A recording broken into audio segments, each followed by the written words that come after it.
Hello friend, स्वागत है आपका आपके ही चैनल मजोक ऑटो टेक पे। आज की वीडियो का हमारा जो टॉपिक है वो है इंट्रा V30 यानी V30, जिसमें ड्राइवर का ये कहना है कि मैंने बहुत सी कंपनियों में इस गाड़ी को दिखाया है, इसमें बार बार रीजनरेशन की लाइट आ जाती है और गाड़ी दबने लग जाती है।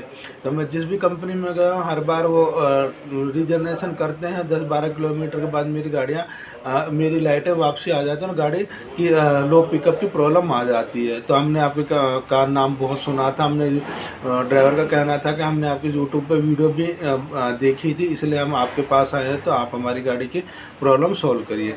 तो चलिए देखते हैं, लैपटॉप लगाते हैं, हमें गाड़ी में क्या क्या प्रॉब्लम मिलती है और हम पूरी कोशिश करेंगे जो हमारे विश्वास के ऊपर गाड़ी हमारे वर्कशॉप में लेके आए तो इनकी प्रॉब्लम तो हमें 100% सॉल्व करनी ही पड़ेगी कि इसमें क्या है। तो चलिए स्टेप बाय स्टेप देखते हैं हमें क्या फॉल्ट कोड मिलते हैं और उनके ऊपर हमें क्या क्या काम करना पड़ेगा।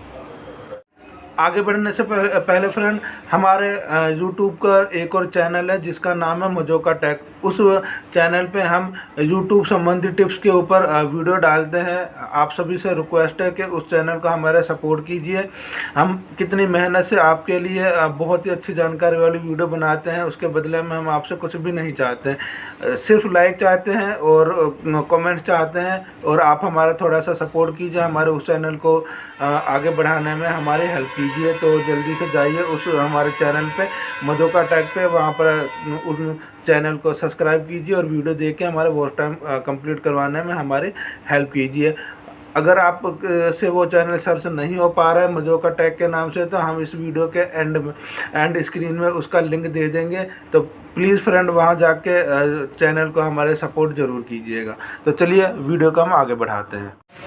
ये टाटा इंट्रा है, आप देख सकते हैं BS6 है। ये BS6 टाटा इंट्रा जो है गाड़ी है, इसमें यूरिया नहीं होता है। ये बिना यूरिया वाले इंट्रा V30 और BS6 है।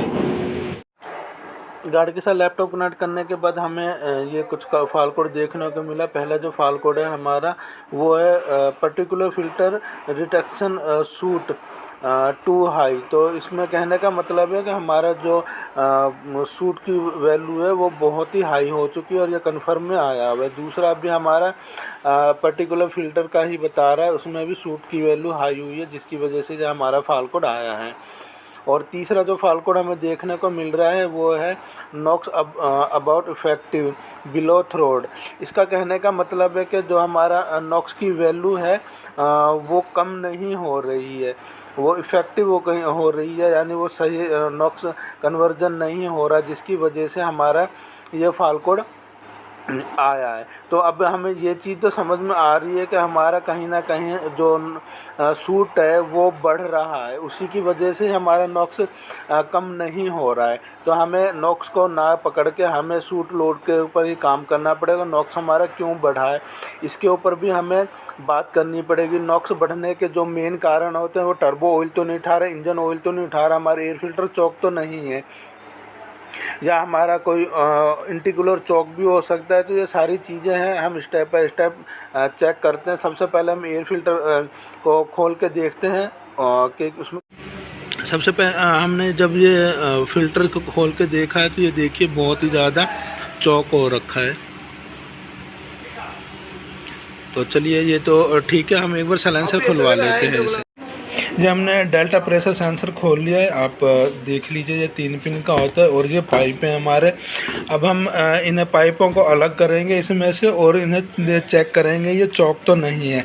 अगर चौक है तो हम इन्हें सफाई करके वो वापसी लगाएंगे, और अगर सही है तो हम इन्हें कुल मिला के साफ़ करेंगे कि ये चौक नहीं होने चाहिए। और इस सेंसर में भी हम यहाँ से पाइप हटा के हल्के हवा से इसे साफ़ करेंगे और फिर इसे रिटर्न लगाएंगे। जब हमने साइलेंसर खोल लिया, आप देखेंगे तो इसके अंदर बहुत ज़्यादा कार्बन जमा हुआ है। ये देखिए किस प्रकार से ये वो हो रहा है। ये इसी कार्बन को ही हम जो सूट बोलते हैं, यही कार्बन होता है। ये इतना ज़बरदस्त बनने का क्या कारण है, हमें पहले वो इन्वेस्टिगेशन करनी पड़ेगी कि ऐसा हुआ क्यों है। तो चलिए देखते हैं इसके क्या क्या कारण है, हमें स्टेप बाय स्टेप इन चीज़ों का चेक करते हैं। सबसे पहले हमें ये देखना पड़ेगा, हमें शक है या तो इंजन ऑयल उठा रहा है या हमारा टर्बो ऑयल उठा रहा है। तो हम स्टेप बाय स्टेप उसको दोनों चीज़ों का चेक करेंगे कि इतना ज़्यादा कार्बन बनने का कि रीज़न क्या रहा है, क्योंकि अभी हम साफ़ करके रीजनरेशन करवा दें, कुछ टाइम के बाद ये प्रॉब्लम रिटर्न आएगी। तो ऐसा नहीं होना चाहिए, इसलिए हमें पूरी इन्वेस्टिगेशन इसकी करनी पड़ेगी। जब हमने टर्बो को हटा के देखा है तो आप देखिए ये ऑयल उठा रहा है। देखिए हमने जब चेक करा है तो इसमें बहुत ही ज़्यादा इसमें ऑयल आया हुआ है, ये ऑयल उठा रहा है, जिसकी वजह से हमारा ये सूट की वैल्यू बढ़ रही है। तो चलिए हम इसे खुलवाते हैं और इसको चेक करवाते हैं टर्बो वाले से कि ये इसमें ये प्रॉब्लम सॉल्व हो जाएगी या नया डालना पड़ेगा।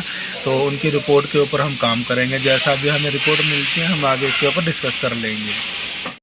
हमने जब इंटरकूलर खुलवा के देखा है तो आप देखिए इसके अंदर भी आपको ऑयल दिखाई देगा, तो इसे भी हमें सर्विस करवाना पड़ेगा। ये हमने पूरा इंटरकूलर खुलवा लिया है और हमें इसके में दोनों साइड में ही ऑयल लग रहा है। तो हम इसे भेजते हैं रेडर वाले के पास में और इसको अच्छी तरह सर्विस करवा के इसे क्लीन करवाते हैं, और तब तक हमारा जो टर्बो है उसका भी काम हो जाएगा। आप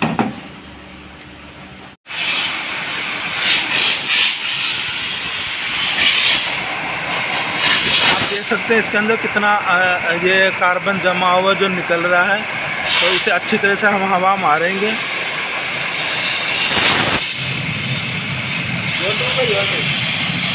हो सकता है हमारे हवा से ये साफ़ होगी ना और हमें नया डालना पड़े, फिर भी हम एक बार इसे साफ़ करके और कोशिश करते हैं हमारे यही कामयाब हो जाए। तो आप देखिए बहुत ज़्यादा है यहाँ पर ये जो बकरी दिख रहा है वो आप दिखाई दे रहा है।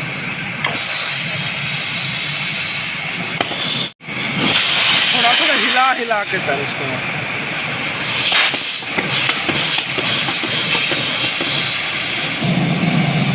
पाइप को अंदर हिला,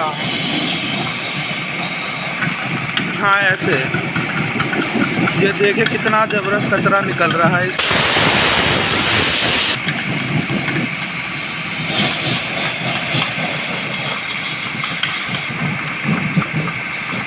ऐसे लग रहा है जैसे गाड़ी स्टार्ट ही हो रखी है और इतना धुआं निकल रहा है इसमें से। तो चलिए हम इसे एक बार अच्छी तरह क्लीन करते हैं, तो आगे देखेंगे। तो फ्रेंड जैसा कि अभी आपने वीडियो में देखा, हमने जो गाड़ी की इन्वेस्टिगेशन करी है उसमें एक तो हमें एयर फिल्टर चौक मिला है, उसे हम नया डालेंगे। दूसरा हमारा जो टर्बो ऑयल उठा रहा था मेन हमारा यहीं से ही इस बीमारी की शुरुआत हुई है।